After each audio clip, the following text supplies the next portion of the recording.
Hello and welcome to today's lecture. Today we are looking at hip joint replacement.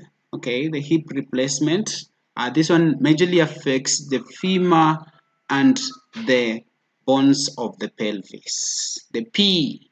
Okay, pubis, ischium, ilium. Okay, you can try to review the anatomy song to remind you about the 206 bones of an adult body. Okay, so let's start by looking at the question, and the question reads that the nurse is planning care for a patient recovering from total hip replacement surgery. Which intervention will the nurse add to the client's care plan? Number one, ease the client slowly onto a low toilet seat that is with the affected leg extended. Instruct the client to cross the legs only when in bed, but not when up in a chair. Assist the client to a soft padded chair when sitting up out of bed.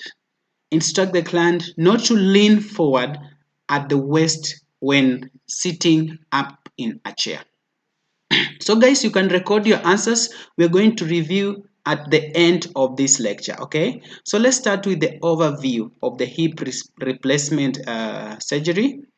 So we are saying that it could be total or partial replacement of the hip joint with a synthetic prosthesis consisting of two major parts. The first part is the metal femoral stem that's topped with a ball made of either metal, ceramic, or plastic, and an acetabular cup made up of either plastic, ceramic, or metal, into which the ball normally fits. So newer techniques for minimally invasive surgery have been employed just to increase patient or improve patient's safety, where we have two incision and minimal incision.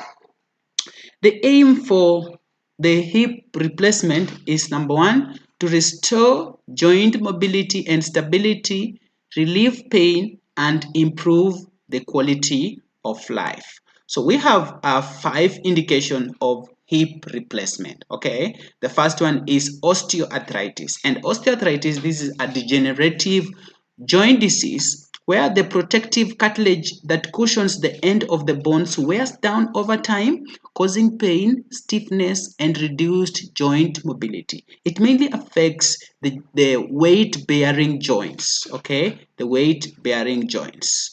The hip joint, the knee, okay? The elbow, okay?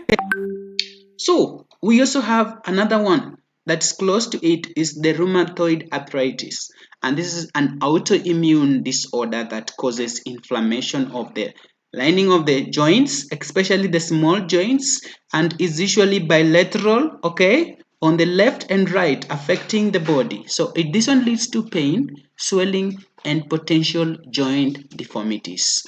Ladies and gentlemen, there is a link that is popping up. It can help you to review the 10 differences between osteoarthritis and rheumatoid arthritis. The third indication of hip replacement is trauma, such as the femoral neck fractures, the hip fractures. So we are saying that severe injuries like hip fractures can damage the hip joint, potentially leading to long-term joint problems and limited mobility, necessitating hip replacement. The fourth one is avascular necrosis. We also refer to it as osteonecrosis. This condition occurs when blood flow to the bone is disrupted, and once it's disrupted, it causes bone tissue death and joint damage. The last indication for hip replacement is the ankylosing spondylitis, and it's an inflammatory arthritis primarily affecting the spine and the pelvis, causing pain, stiffness, and potentially leading to fusion of spinal vertebrae. The procedure. So let's look at the procedure now.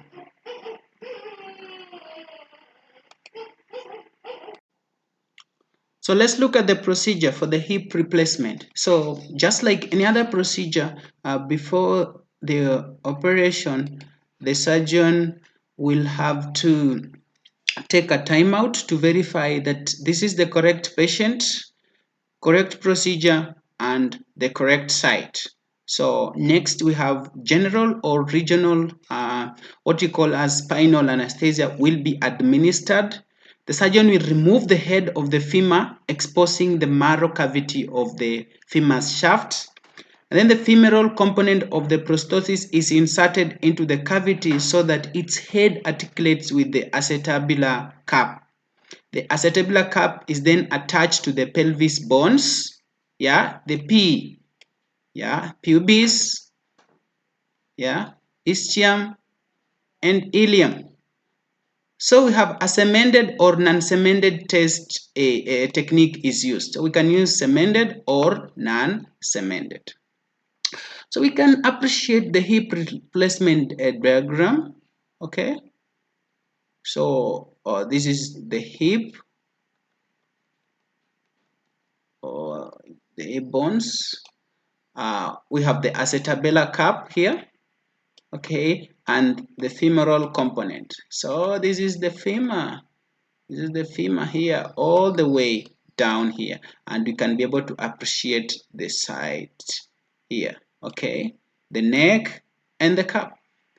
Correct. So the surgeon in cemented technique, the surgeon cements the head of the prosthesis into a position that allows articulation with the certain cup. Okay, so the stabbed cup is then cemented into the deep acetabulum. Whereas the non-cemented technique in a porous coated prosthesis, the smooth metal surface is starred with metal beads sprayed with a bone. So the coating is designed to stimulate bone growth, okay? Bone growth between the beads to hold the prosthesis in place. So what are the complications of hip replacement? Number one, we have the nerve injury. So damage to the surrounding nerves during the surgery can lead to sensory or motor deficits. In the case of cement technique, we have hypotension related. So cement used in joint replacement can sometimes cause a sudden drop in blood pressure. We have vascular injury causing bleeding, so that blood vessels damaged during the procedure can result in significant bleeding. We also have the displaced prosthetic head. We have improper positioning of the prosthetic head can affect the joint function. The fifth complication is thromboembolic disease. So blood clots can form after the surgery and potentially travel to other parts of the body, okay, resulting into several cerebral or cardiovascular challenges, okay, like the DVT, deep venous thrombosis. So we have infection as another complication. The surgical site or deeper infection can occur that require treatment. We also have hip dislocation. Improper alignment or movement can lead to joint dislocation. Fracture of joint cement. In cemented technique, we are saying that the cement used to anchor the prosthesis can fracture. Okay. We also have heterotrophic ossification, where we have abnormal bone growth in soft tissue, and this one commonly occurs in the men or the male gender. Okay. Osteolysis and wear. Wear and tear of the artificial joint surfaces can lead to bone loss and joint instability. We also have metal on metal wearing debris. Some prostheses can release chemical particles causing adverse reaction. Implant failure or fracture. Components may fail due to stress or manufacturing issues. We have leg length discrepancy. So surgical techniques can lead to differences in leg length, where one is shorter than the other. From there, we look at the pre-treatment component. And then a pre-treatment treatment, we are saying that ensure that the patient has not taken blood thinners, and these are aspirin or other non-steroidal steroidal anti-inflammatory drugs or other drugs, vitamins, herbal supplements that may affect blood clotting. And this one should be at least 1 week before the surgery. You also need to explain the treatment and the preparation to both the family and the patient. Verify that an appropriate, an appropriate informed consent form has been signed and placed in the patient records. Ensure preoperative and postoperative procedures and equipment to the patient and family. Discuss postoperative analgesia, encourage the patient to report pain, and then instruct the patient the patient in using the facility approved pain scale. Okay, so we always want to grade the scale from 0 to 10. Okay, where 10 is the most excruciating pain. So if the procedure isn't an emergency, you need to confirm that there is nothing by mouth status before the procedure. So the minimum fasting recommendation include 2 hours for clear liquids, 6 or more hours for light meal or non-human milk, and then 8 or more hours for fried or fatty foods or meat. Okay, so kindly note of the 2, 6, or 8.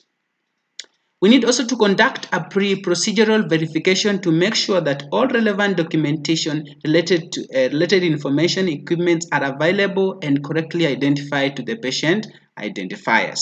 Also perform a complete preoperative assessment, noting any allergies, obtain the baseline vital signs, and assess skin temperature, the popliteal dorsades, and posterior tibial pulses in the affected leg. Okay, you also need to verify that laboratory and imaging studies have been completed as ordered and that the results are in the patient's medical record. You need to notify the practitioner if there is any abnormal or unexpected findings. Make sure that the blood typing and cross-matching are completed to verify whether blood is to be kept on hold for the patient. Administer preoperative medication and antibiotics as ordered. Also, the nurse should ensure that the affected limb has been marked as directed by your facility. Okay, remember this should also be part of the timeout. Correct patient, a correct procedure, and correct site. What about the post-treatment care? We'll be monitoring the surgical area, dressings, drainage, okay, for any bleeding, monitor vital signs and pulse oximetry for any deviation in the vital signs, administer medication as ordered, such as the stool softeners to prevent constipation. We don't want this patient to strain, okay? Any strain can lead to complications, so we'll give stool softeners. We also need to administer fluid as ordered, and then transfuse blood products as ordered, monitor hemoglobin and hematocrit levels. We also need to encourage frequent coughing and deep breathing techniques to avoid any hypoplastic and pneumonias. Assess for complications such as infection and abnormal bleeding. We also need to screen for and assess patients' pain. Okay, so we'll be grading from 1 to 10. Yeah, if the patient, of course, should be having at least some negligible level of pain. So that's where we're starting with 1 to 10, where 10 is the most excruciating pain. Treat the patient's pain as needed and ordered using non-pharmacological and pharmacological or a combination of the approaches. So base the treatment plan on evidence-based practices and the patient's clinical condition, past medical history, and pain management goals. Notify the surgeon if the pain is unrelieved. Okay, so you maintain bed rest for prescribed period, then assist with exercises such as ankle pumps, quadriceps, and gluteus setting. with a gradual increase in exercise based on the physical therapy program. So use anti-embolism stockings or sequential compression devices per surgeon's order and administer venous thromboembolism prophylactic antibiotics as ordered. Remember, and this is about the complication, you need to watch out and immediately report for early clinical changes that include fatty embolism, guys. Fatty embolism.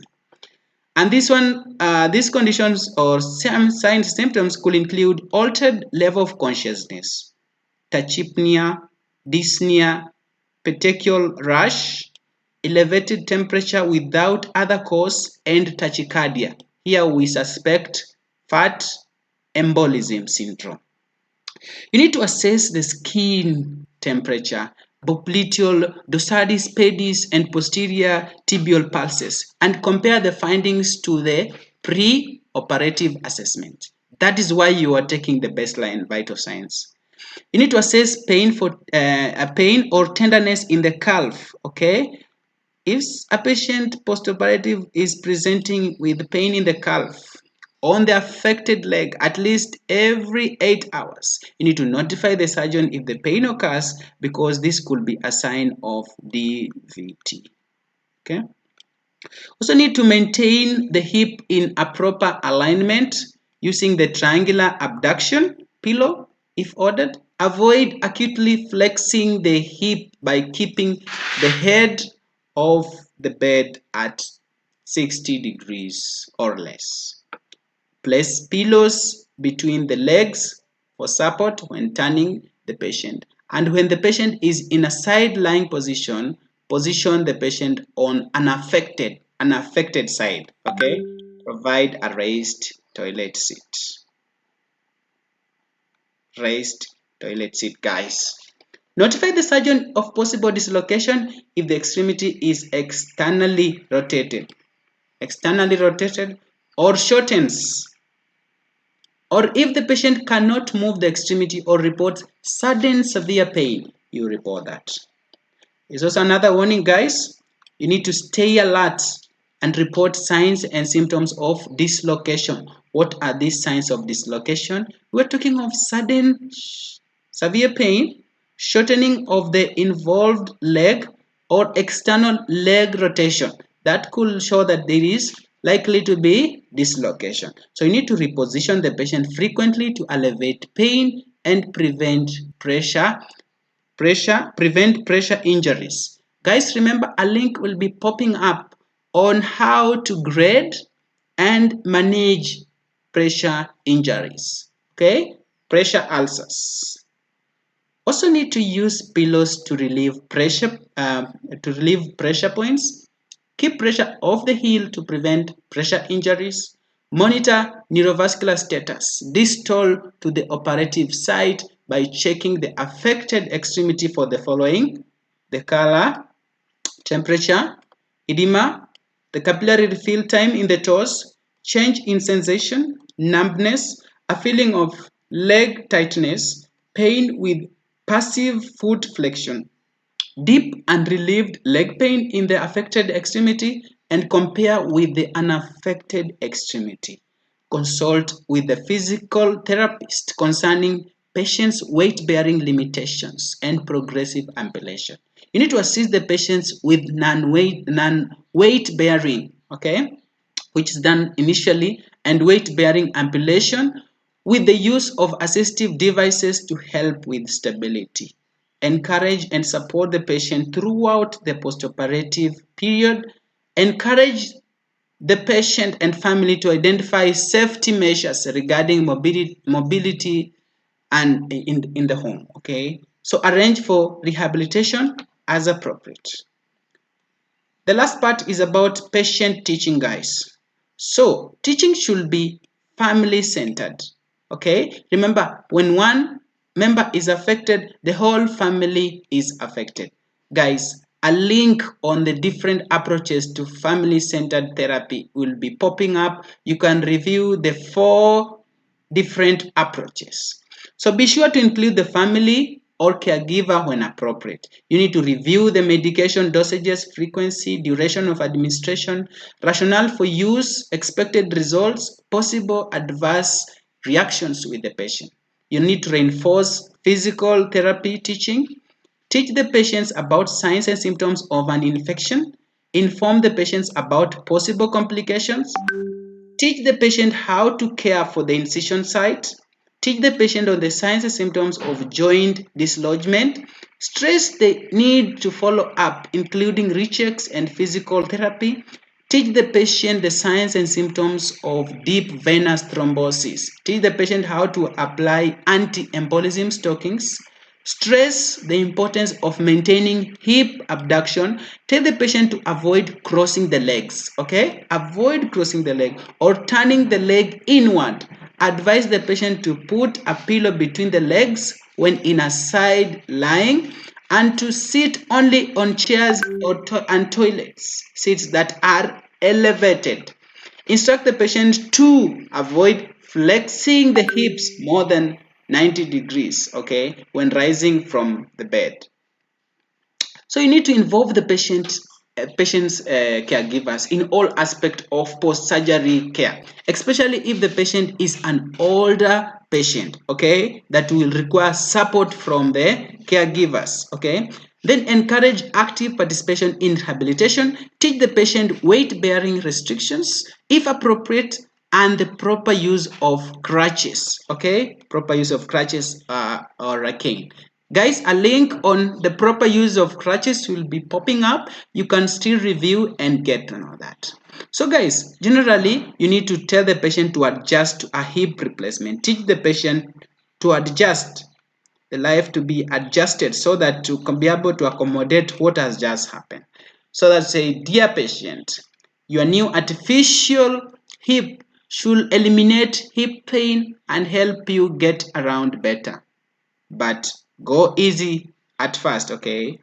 To give your hip time to heal and to avoid too much stress on it, you need to follow the do's and the don'ts for the next 3 months, okay? Or as long as the physician orders. So what are the do's? You need to sit only in chairs with arms that can support you when you get up. Okay, so when you want to stand up, first ease to the edge of your chair. Place your affected leg in front of the unaffected leg, which should be well under your chair. So now you grip the chair's arms firmly and push up with your arms. Not with your legs, okay? Not with your legs. So you should be supporting most of your weight with your arms and your unaffected leg, okay? Great, guys. Number 2, you need to wear your support stockings, except when you are in bed, okay? So keep your affected leg facing forward, whether you are sitting, lying down, or walking, okay? Exercise regularly as ordered. Stop exercising immediately. However, if you feel severe hip pain, lie down and elevate your feet and legs if they swell after walking. Obtain a raised toilet, guys, for use at home, okay? You need to use the public toilets designated for people and disabilities. Turn in bed only as directed. Place a pillow between your legs when you lie on your side and when you go to bed at night. Okay, this keeps your legs from twisting and dislodging from your new hip. Sit on a firm pillow when riding in a car and keep your affected leg extended. Okay, what are the don'ts?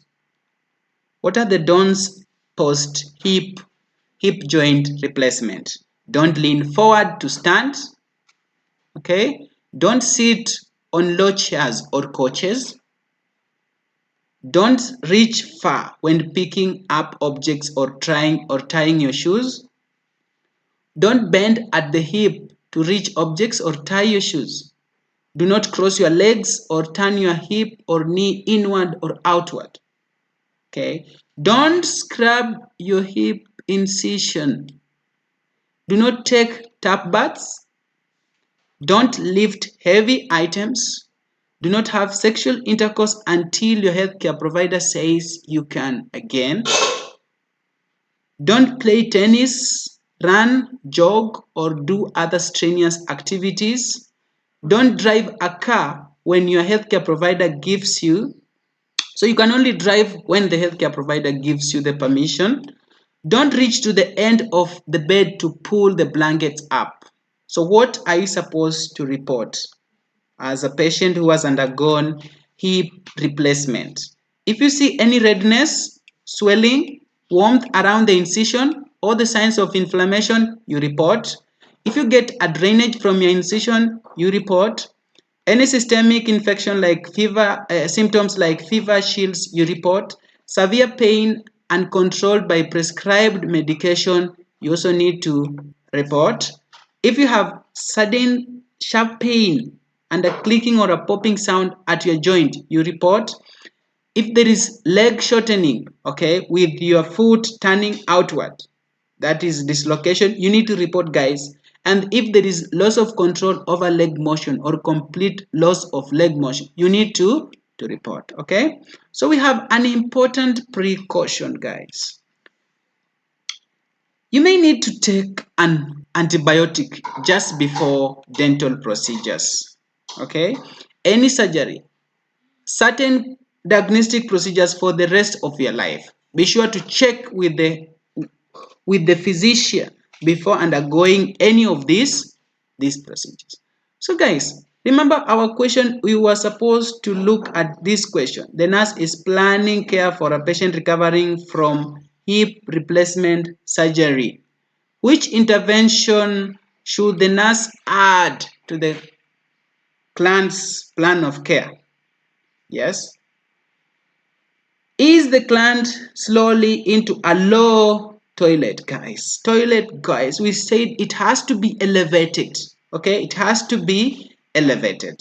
Of course, when you are sitting, the affected leg should be extended, but not a low toilet seat, guy. Instruct the client to cross the legs only in bed but not when up. Please don't cross the legs, and if you're sitting, they're lying in bed, they need to put a pillow in between. Assist the client to a soft padded chair when sitting out of the bed. Assist the client. Okay, they need to use their arms, guys, and they should be elevated. Okay, so this one can also be eliminated.